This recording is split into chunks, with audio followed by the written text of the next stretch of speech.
Quite some time has gone by since the last letter I wrote to my younger self. A few years, actually. And I think we're due. Because older me continues to learn to both enjoy and be humbled by life. To experience hellos and endure goodbyes. To win and to lose, to acquire and to cut away. The world is a maze of complexity to navigate.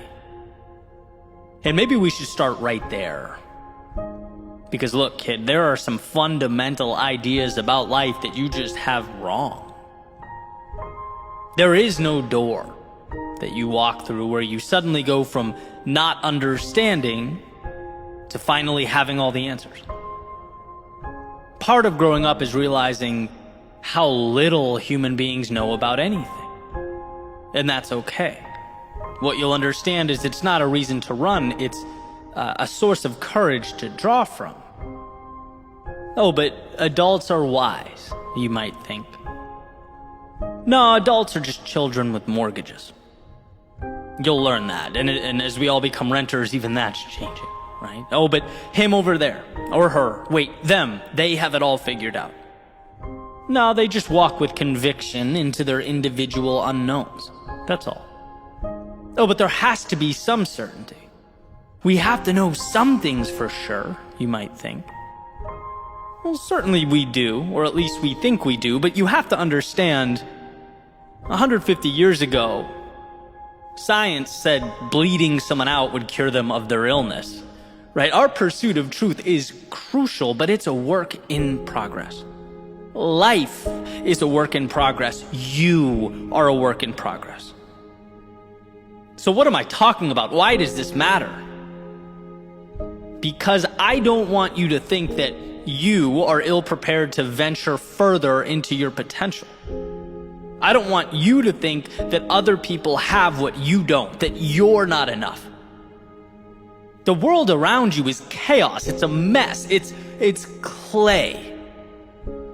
Some people use it to build and create and shape their reality, and others, well, others don't.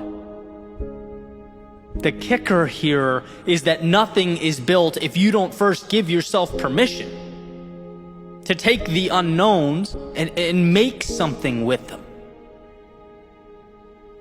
Once you understand that there is no secret code that must be figured out, you free yourself to explore and capture the essence of being alive. Again, life is messy. So go flail around. Wander. Go get lost. Who cares? You see what I'm saying? You can watch from afar, succumbing to the illusion that the world is some meticulously constructed orchestra where everything's playing in unison. Or you can dive in and make your own music, dance to your own melodies, because there is no perfect. There are people who stand still and people who pick up the pieces as they go. Next, and very closely related, younger me, give yourself a chance. Try things. No, more things, bigger things, terrifying things. You see those posters of people you have hung up on your wall? They're not of a different world. They're people like you. Right? But they decided along the way that they would try. That they would step out of line, break some rules, push life, and see how hard life pushed back. Younger me, on my college essay, I referenced one of my favorite quotes. I attributed it to Mark Twain. Turns out it wasn't even by him, but hey, life goes on, right? It said, 20 years from now, you'll be more disappointed by the things you didn't do than the ones you did do. So throw off the bow lines. Sail away from the safe harbor. Catch the trade winds in your sails. Explore, dream, discover. It's a beautiful quote, and here's what I gather from it. The biggest mistakes I've made over the course of my lifetime ended up being my greatest teachers, leading me to something new, to where I most needed to be. I mean, a lot of my mistakes are even funny stories, right, that I joke about with buddies over a beer. The vast majority of things you're worried about, they either won't happen or they're reversible. But what gets you, younger me, what truly hurts, is wishing you had the courage to apply to that thing that you instead let the deadline slip away. Or talk to that person you walked right by, or audition, or train, or travel, or follow your intuition, your heart to someplace new. Those are the things we tend to carry around. The second you learn that not going is far scarier than stepping out into the unknown, you'll possess a perspective that's incredibly valuable. It will change your life. And lastly, this one's kind of hard to articulate, but let me tell you, it continues to resurface. Here it is. If your intuition is telling you something, listen. Trust it. If something feels wrong, let it go. If it feels like it's where you need to be, you're being pulled in that direction, explore, move towards it. When you know in 30 seconds that someone isn't a good person, don't give them your time. When something doesn't align with your goals or objectives, don't feel bad walking away. When something excites you, trust that feeling. This is all intuition, and I've come to find that initial response to be more and more valuable. What that feeling is telling you matters. Don't turn your back on that. Now, of course, there's a line we have to walk, or an element of pragmatism we have to hold on to. Sometimes, when we're particularly upset, it makes sense to let the emotions subside and allow rationality to enter. But this is more about being aware of who you are and what you want, right? Don't talk yourself out of what you know you want and into what you know you don't. Life gives clues. It's not always 4D chess. Sometimes it can be simple. What's needed is right there. But you have to look around. You have to listen and trust yourself, and no one will ever know you better than you. But if you tune yourself out, then how can you have a shot at living a meaningful life? One on your own terms? Be impossible. So younger me, trust yourself. Beyond what anyone else tells you is best or most beneficial, again, those are answers only you know. So listen to you. One of my favorite messages is that you are your own experiment. That as we move forward into the haze of the unknown, we understand that at times we'll fall. At times we'll see our plans disintegrate right in front of us. But this is, when we step back and really examine, not a cause for alarm, but a chance to celebrate. Celebrate because the world pushing back at you implies that you are moving forward. And that is strength. As the saying goes, in the broken places, the light shines through. Younger me, promise me you won't be scared of breaking. That you won't fear leaving the harbor. Because nothing out there is bigger than you, or too much for you to handle or navigate. The funny thing is, younger me, that your journey is reliant on you giving yourself permission to go, to see, to explore. All that starts with you greenlighting your own adventure. But remember what I'm telling you. There is no rubric for life, it's trial and error. Remember that if you don't give yourself a chance, you simply watch the opportunity slip by. And remember that you are the only one who knows what's best for you. So trust that intuition. The world will be whatever you choose to make it. And my hope is that you realize you are strong enough. You're bold enough, you're capable enough to make it whatever that might be. So younger me, go pave your path. Go blaze your trail. And remember, along the way, as you navigate the ups and downs, highs and lows, remember to look up and enjoy the ride.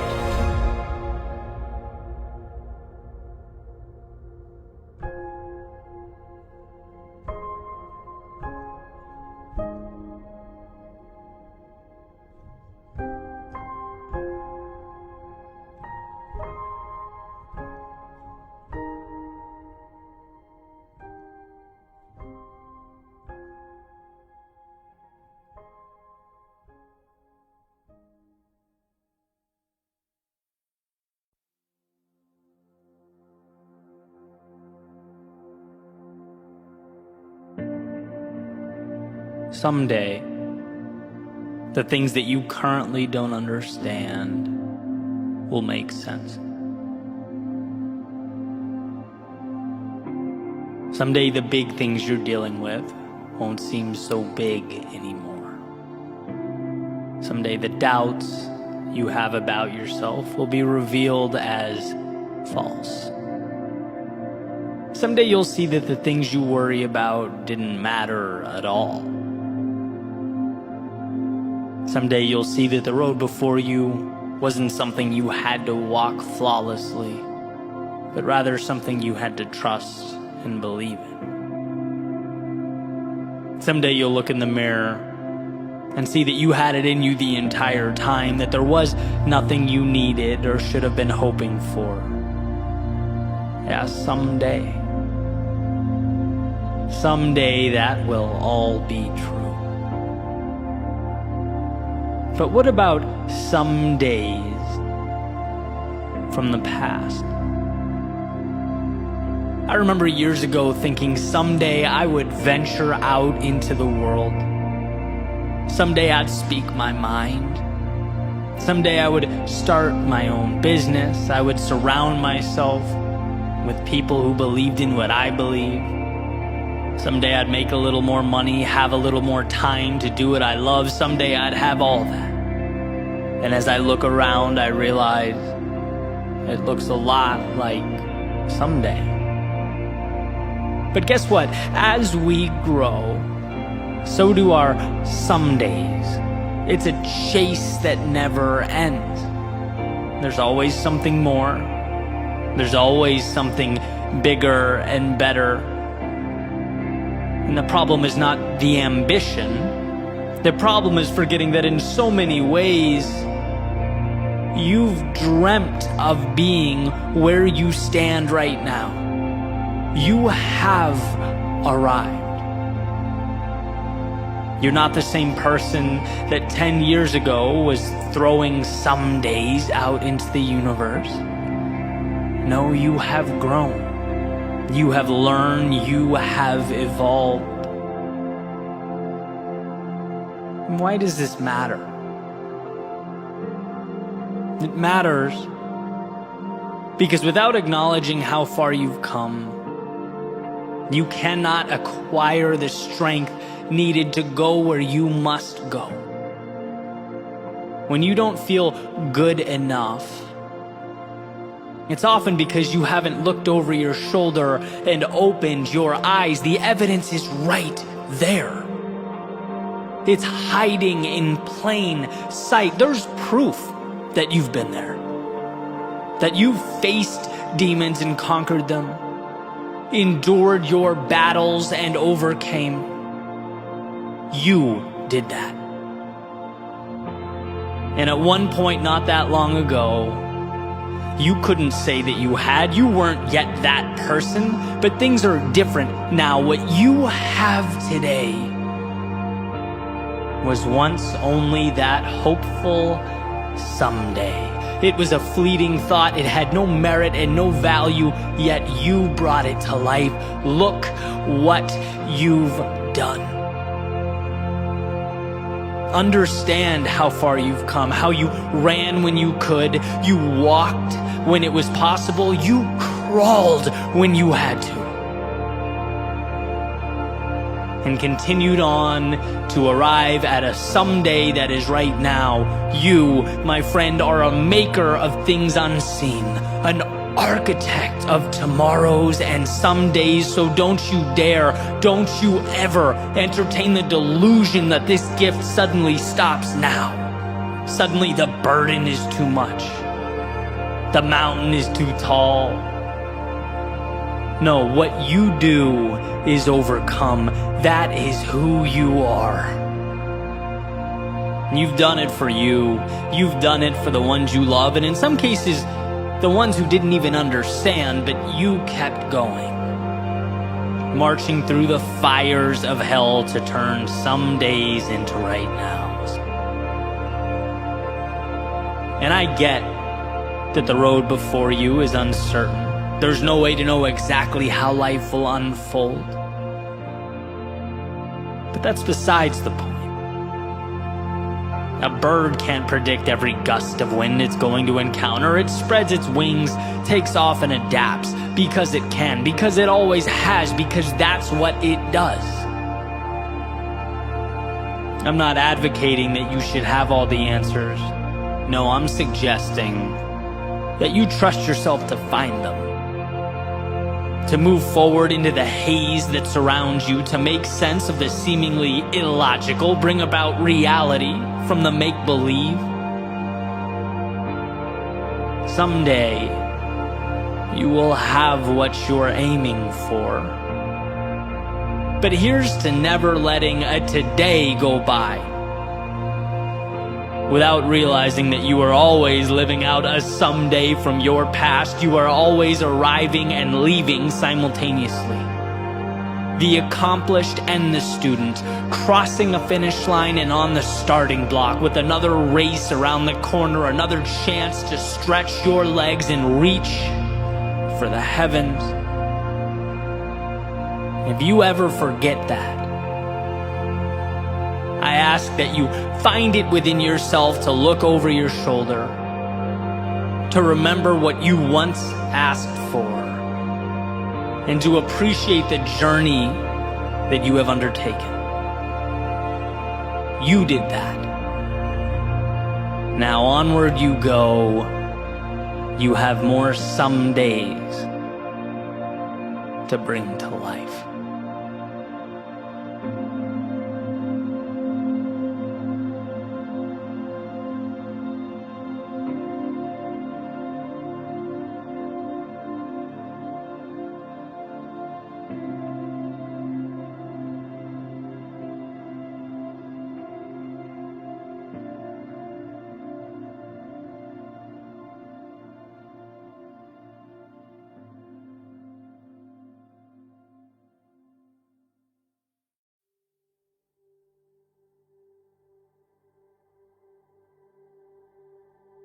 The little E on the car dashboard reminds me that I'm pointed east.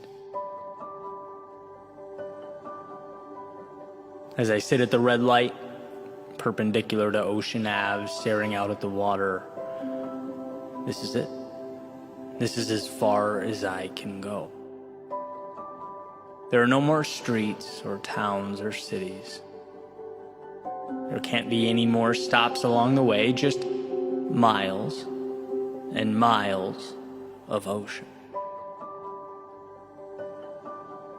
And it's interesting for me to think about all the changes I've made up to now, growing up outside of Los Angeles on the opposite coast, relocating again and again, sometimes very targeted, methodical moves, sometimes just for the sake of change, but always moving, always going.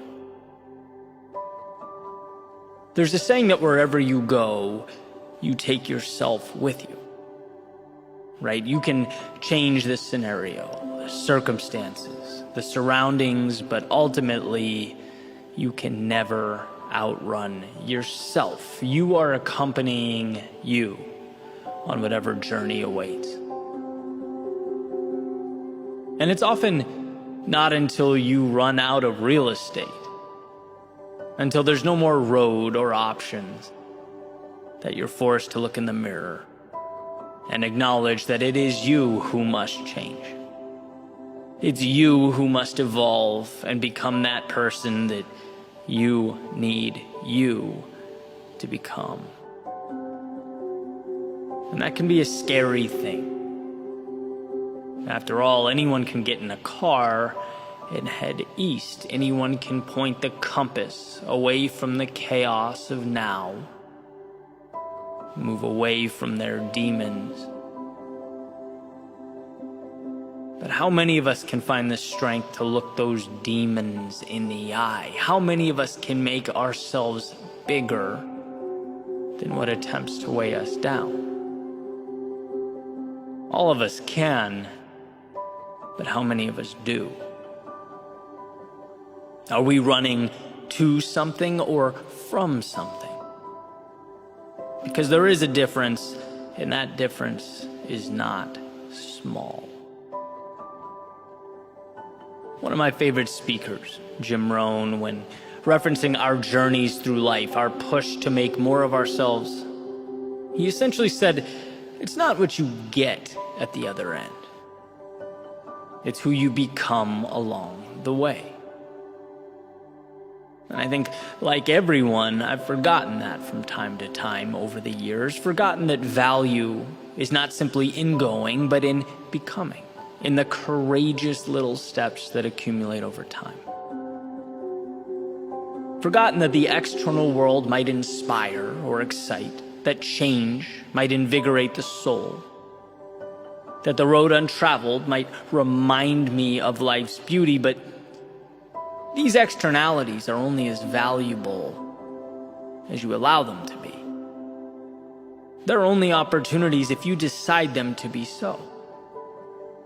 Change inspires, but will you let it inspire you to do that thing you know you need to do, but are terrified of doing?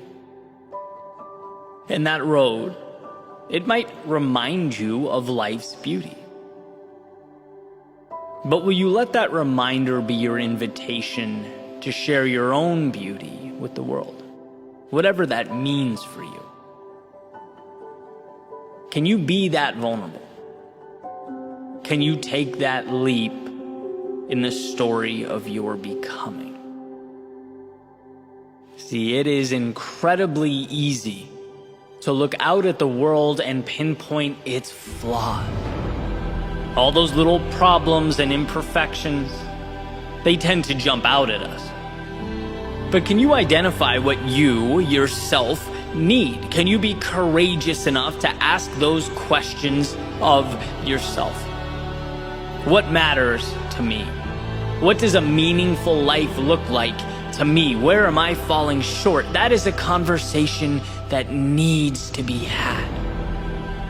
And it needs to be had often. Otherwise, we will drive and drive and drive until we hit water and are forced to ask that question. Because it's interesting that when we don't pause and make the changes that need to be made, life has a way of ensuring that we do. But when it's mandated by life, it tends to be a lot messier, a lot more chaotic.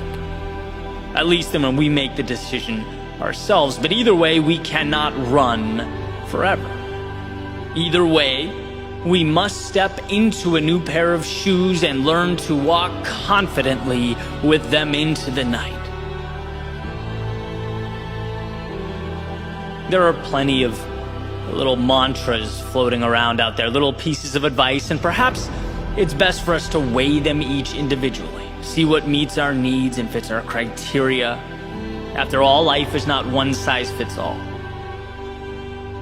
But one of my favorite among these is to do one single thing that scares you every day, and I'll tell you why.